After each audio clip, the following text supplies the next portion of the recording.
फटाक्यांमध्ये जी दारू असते ती म्हणजे शिवसेना. गणेश नाईक असतील, भुजबळ असतील, नारायण राणे असतील, राज ठाकरे असतील, एकनाथ शिंदे असतील, आता गेलेले जे 40 आहेत त्याच्यातले बरेच जण आहेत. अशी मोठी फौज शिवसेनेने तयार केली. ही जेव्हा बाजारात आली आणि त्यांना मोल लागायला लागलं त्यावेळेला ते विकले गेले. नमस्कार, मी मनश्री पाठक आणि आपलं एबीपी माझाच्या या दिवाळी स्पेशल पॉलिटिकल गप्पांमध्ये खूप खूप स्वागत. आज आपल्यासोबत आहे शिवसेना उद्धव बाळासाहेब ठाकरे गटाचे नेते अनिल परब. अनिलजी, फराळ समोर आहे, चकली चिवडा शंकरपाळे आहेत आणि सोबतच फटाक्यांची आराससुद्धा मांडलेली आहे. वेगवेगळे फटाके आज समोर आहेत.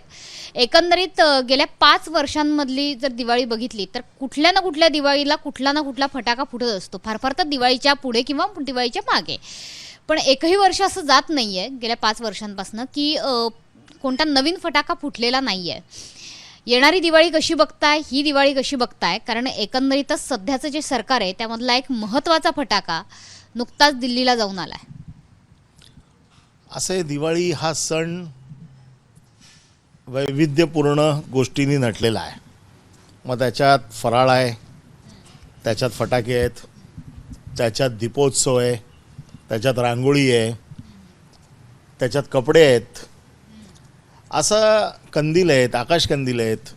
अशा वेगवेगळ्या गोष्टींनी नटलेला साजलेला हा सण आहे आणि त्यामुळे प्रत्येकाचं वेगवेगळं महत्त्व आहे. जसं तुम्ही राजकीय दिवाळीचं म्हणताय तसं प्रत्येक गोष्टीचं महत्त्व वेगवेगळं आहे आणि प्रत्येक गोष्टीला जसं आपण म्हणतात तसं वेगवेगळे रंग असतात. फराळामध्ये काही गोड फराळ असतात, काही तिखट असतात. आता ज्याला तिखट आवडतात ते तिखट खातो, ज्याला गोड आवडतात तो गोड खातो. तसंच फटाक्यांचं पण आहे. काही फटाके आल्हाददायक असतात, ते बघायला मजा वाटते, वरती जातात, फुटतात, लोक आनंद घेतात. काही सुरसुरी असतात, काही कर्कश असतात आणि त्याच्यामुळे कुठला फटाका कधी वाजतो यावरून त्या फटाक्याचं त्यावेळेचं महत्त्व अधोरेखित केलं जातं. प्रत्येक राजकीय पक्षाकडे असे वैविध्यपूर्ण फटाके असतात. त्याच्यात वाजणारे असतात, त्याच्यात वरती जाणारे असतात, त्याच्यात काही जण आनंद देणारे असतात, काही कर्कश असतात. हे काय फक्त एकाच कुठल्या पक्षाकडे असतात अशातला भाग नाही. प्रत्येक पक्षाकडे असे वैविध्यपूर्ण फटाके असतात. कोणाचा फटाका कधी वाजेल हे भाकीत आजपर्यंत कोणी सांगू शकलेलं नाही आहे आणि त्याच्यामुळे कुठला फटाका कधी फुटणार आहे ती ज्या वेळेला वात सुरसुरी पेटवली जाते, प्रत्येक वेळेला ती सुरसुरी लावलेली ती वात असते, ती फुटतेच असं नाही. ती कधी कधी मध्ये काही कारणास्तव थंड पडते, काही कारणास्तव कधी कधी विझते, कधी कधी फुटते. मात्र जसं तुम्ही म्हणताय की प्रत्येक पक्षाकडे आपापले फटाके असतात, मात्र गेल्या काही वर्षात आपण बघतोय की आपला पक्ष सोडून त्या फटाक्यांना दुसरा पक्ष अचानकपणे आवडायला लागतो किंवा पक्षाचा पक्षच दुसऱ्या पक्षात जाऊन विलीन होतोय. काय सांगाल याविषयी? शिवसेनेची अवस्था तशी झाली आहे का? शिवसेनेतले फटाके वेगळे का झाले? शिवसेनेची फटाक्यांची माळ ही सैल का झाली? शिवसेनेची फटाक्यांची माळ सैल नाही झाली. शिवसेना म्हणजे फटाक्यांमध्ये जी दारू भरली जाते ना, तो पक्ष आहे. त्याच्याकडे ती शिवसेना म्हणजे फटाक्यांमध्ये जी दारू असते ती म्हणजे शिवसेना आहे. आता कधी कधी त्याच्यातले जे बाहेरचं आवरण त्याला लावतात काही लोक आणि कदाचित काही काही लोकांना असं वाटतं की हा ताजमहल फार चांगला आहे, पण त्याच्यात ओरिजिनल दारू जी भरलेली असते ती शिवसेनेची असते. कदाचित त्याला असं वाटायला लागतं की माझं महत्त्व वाढलं आहे, मला बाहेर जास्त किंमत मिळते आणि तो जेव्हा बाजारात येतो तेव्हा तो विकला जातो. जो बाजारात येत नाही, जो घरातच राहतो स्वतःबरोबर, तो व्यवस्थित राहतो. हे बाजारात आलेले फटाके विकले गेले. पण आम्ही हाच विचार करतो, काही विकले गेले पण शेवटी जे रसायन लागतं ते आजही शिवसेनेकडेच आहे. दारुगोळा शिवसेनेचा, मूळ दारुगोळा अजूनही शाबूत आहे. मूळ दारुगोळा शिवसेनेकडेच आहे. तुम्ही आज महाराष्ट्राच्या राजकारणात बघा, जे सगळे बरेचसे मोठे नेते आहेत यांचं ओरिजिन कुठून आहे ते बघा. गणेश नाईक असतील, भुजबळ असतील, नारायण राणे असतील, राज ठाकरे असतील, एकनाथ शिंदे असतील, आता गेलेले जे 40 आहेत त्याच्यातले बरेच जण आहेत. अशी मोठी फौज शिवसेनेने तयार केली. ही जेव्हा बाजारात आली आणि त्यांना मोल लागायला लागलं त्यावेळेला ते विकले गेले. पण ह्यांचं ओरिजिन सगळं जे तयार करण्याचं काम हे बाळासाहेबांनी केलं. पण अशी चर्चा आहे जे तुम्ही म्हणताय की जे बाजारात आलेत किंवा जे विकले गेलेत त्यांच्यातली मूळ दारू ही शिवसेनेचीच आहे. अजूनही मूळ दारूगोळा हा शिवसेनेकडेच आहे. मात्र जी एक चर्चा आहे की या फटाक्यांना जेव्हा ईडीची काडी लागते तेव्हा ते बाहेर जाऊन फुटतात. बाजारात आल्यावरतीच ईडीची काडी लागते ना. ज्यांना आवरण चढवलं गेलंय त्यांनाच ईडी काडी लावू शकते. आता गरीब शिवसैनिक असेल एखादा ज्याच्याकडे काहीच नाही त्याला ईडी काय करणार आहे? म्हणजे कच्च्या रसायनाला ईडी काय करू शकत नाही. जेव्हा त्याचा माल तयार होतो तो जेव्हा बाजारात येतो तेव्हाच ईडी त्याला काडी लावू शकते. आणि कच्चा माल आजही आहे ज्याचं ईडी काही करू शकत नाही. कुठल्याही राजकीय पक्षाच्या बघा आमच्या शिवसेनेच्या किती लोकांना ईडी लावू शकतात? जे तयार झालेत त्यांनाच. आजही शिवसेनेचे हजारो नाही लाखो करोडो कार्यकर्ते आजही छोट्याशा घरात राहतात. त्यांचं दिवसाचं हातावरती पोट आहे. त्यांचं ईडी काय वाकडं करणार आहे? जो पहिला प्रश्न मी विचारला की सध्याच्या सरकारमधला एक सगळ्यात महत्त्वाचा फटाका जो ज्याने तुमच्याबरोबर सुद्धा काम केलेलं आहे, जे तुमच्याबरोबर सहकारी राहिलेले आहेत अजित पवार, ते दिल्लीला गेले आणि येणाऱ्या काळात संभाव्य बॉम्बस्फोटाची तयारीसुद्धा पडद्याआड सुरू आहे अशी चर्चा आहे. एक आवाज न करणारा आणि फुटल्यानंतरच कळणारा असा एक फटाका महाविकास आघाडीत आहे शरद पवारांच्या रूपाने. तो कधीही फुटू शकतो असे दावे भाजपकडनं केले जात आहेत. महाविकास आघाडीची ही फटाक्यांची माळ सैल पडते का? महाविकास आघाडीतले फटाके सगळे शाबूत आहेत का? ते घरातच आहेत का? मला असं बिलकुल वाटत नाही की महाविकास आघाडीची माळ सैल पडते आहे. आता हे सैल करण्याचा प्रयत्न तर अवश्य होतोय. वेगवेगळ्या बाजूने प्रयत्न केले जात आहेत की महाविकास आघाडी मजबूत राहिली तर महाविकास आघाडीचं सरकार येईल अशी भीती विरोधकांना आहे आणि त्याच्यामुळे सगळे प्रयत्न केले जातील. आता त्याच्यातला कुठला फटाका फुटेल कुठला फुटणार नाही म्हटलं मी तुम्हाला की हे आत्ता सांगणं फार कठीण आहे. हे ज्यावेळेला वात लागते आणि ती पेटत सुरसुरत जाते आणि मग त्याच्यानंतर स्फोट होतो.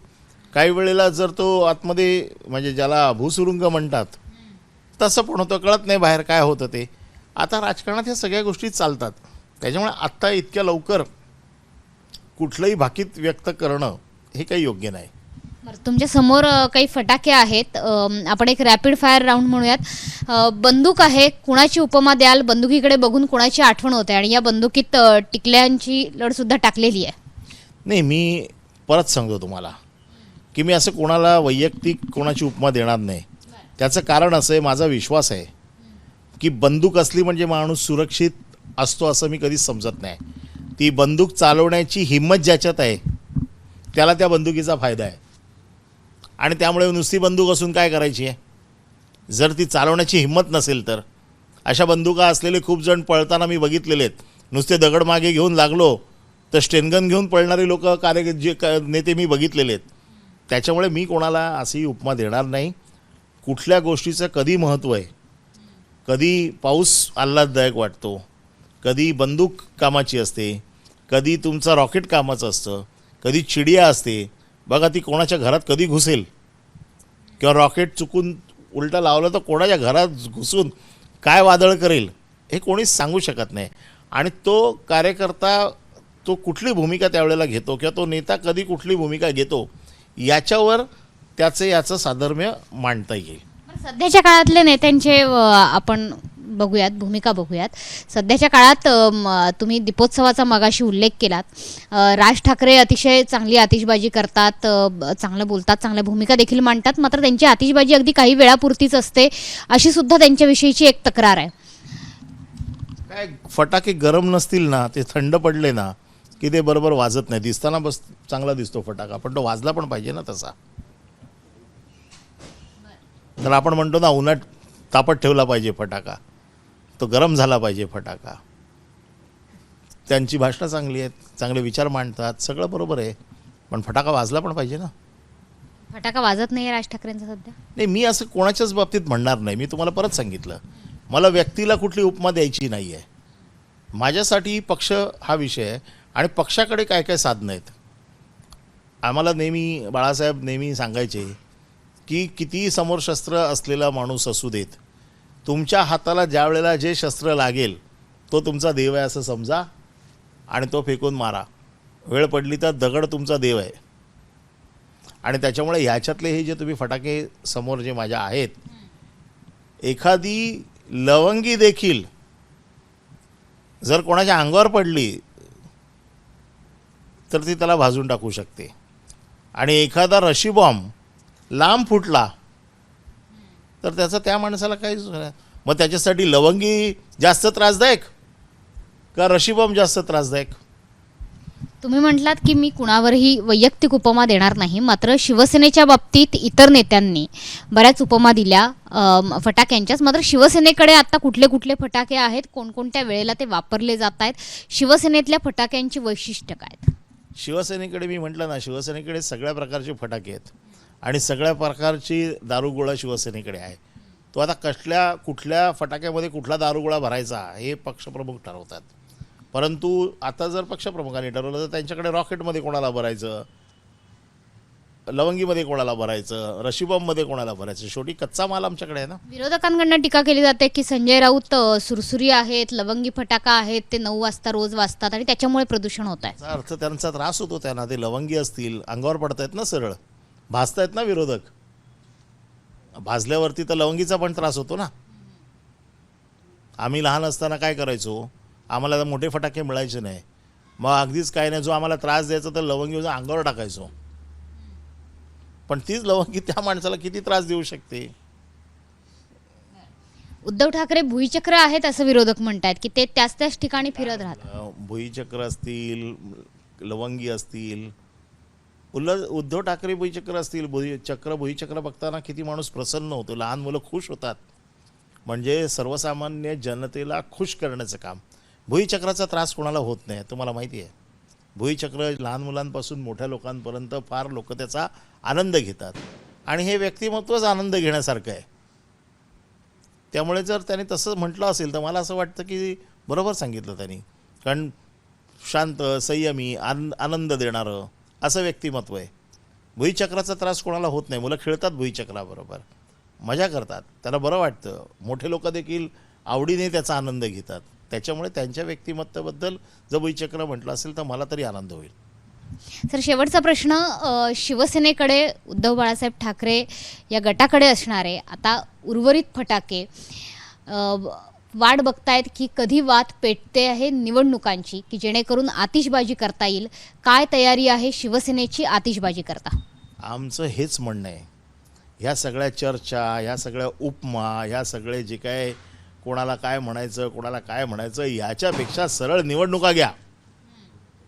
मुंबई महानगरपालिकेची निवडणुका घ्या ना.